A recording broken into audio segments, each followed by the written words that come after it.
Which teams do you think have improved the most since free agency has started over the last week or so? I mean, I'd probably have to go with Cleveland. They got some shooters out there. Obviously, they're still trying to figure out what they're doing with their big in the situation with Jared Allen, so they could acquire more. There's a lot of rumors circulating. I know that I just talked about this a minute ago, but Jared Allen coming over to Dallas in exchange for maybe JaVale McGee and Tim Hardaway Jr. and some other pieces. So that would get them another shooter that would replace them with a cheaper big than Jared Allen. So again, I don't know what's going to happen there, but going and adding Max Strus, going and adding Niang, both of them are over 36, 37% three-point shooters.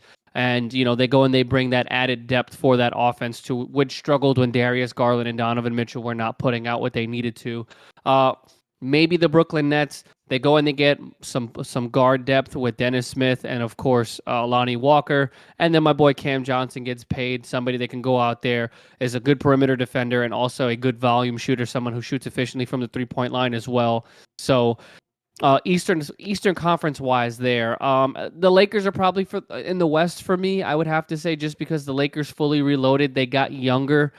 Jackson Hayes is a big signing that I like.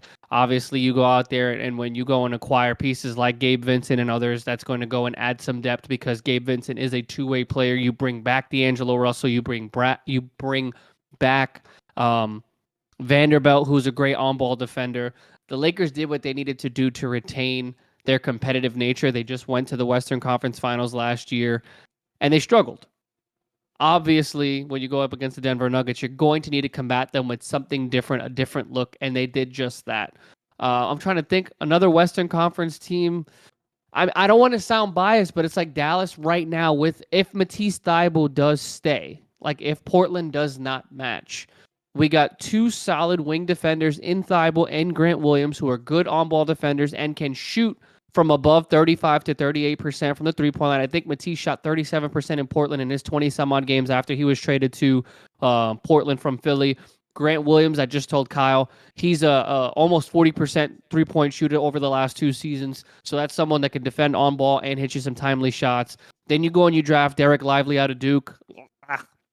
Unfortunately, that's where he went to college, but he was one of the best shot blockers, if not the best shot blocker in this draft and in the nation last year. So somebody who can protect the rim that's learning from Tyson Chandler. And again, like I said, we are still looking to acquire a big, whether that's Jared Allen, Zubac over there in LA for the Clippers. So we are making strides. We're offloading bad contracts like we did with Bertans on draft night. We just got rid of Reggie Bullock and sent him to San Antonio. We're looking to get Tim Hardaway off the books in a trade. So if we can continue to create cap space, continue to get bad contracts off, we're also getting younger.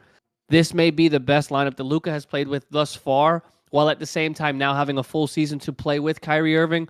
I think now we can actually focus on getting those to the ball, putting us in positions to win, and also playing competitive nature defense. So we'll see what happens, but I would probably say the Lakers won free agency from a overall standpoint with all the pieces that they acquired for the good prices that they paid, and then the Dallas Mavericks in the Western Conference, and then Eastern, like I said, Cleveland, definitely also going to be Brooklyn for me. There's a lot of spinning news. There's a lot of reports going around with Damian Lillard. Obviously, he may go to the Eastern Conference. He may stay in the West. It really all depends. San Antonio's looking to make a push to team him up with Wemby. Obviously, Kyle already mentioned the Celtics are looking to package a big deal to try to get him over to Boston and make it the four-headed monster that would be Jaylen Brown, Jason Tatum, Kristaps Porzingis, and then you add Damian Lillard. It's not like Boston doesn't have the assets. There's also been rumors in Philadelphia that they would swap James Harden for Damian Lillard, but they would also have to include Tyrese Maxey, who's an up-and-coming player. Philly doesn't want to let go of Maxey, so it's kind of been at a halt, at a standstill there. There's even more reports that Joel Embiid has been linked to New York because he's frustrated with the front office. But Kyle and I just saw reports, or not even reports, Kyle and I just saw multiple posts that Tobias Harris, James Harden, and Joel Embiid were at the 76ers. Was it the 76ers owner, that celebrity that threw that whiteout party, Kyle?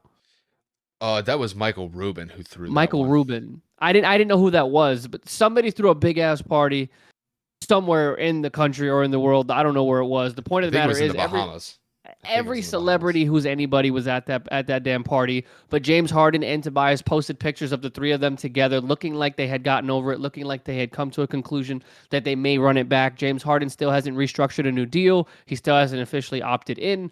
There is a lot going on right now in Philadelphia, and until they figure that out, I would probably say Dame stays away.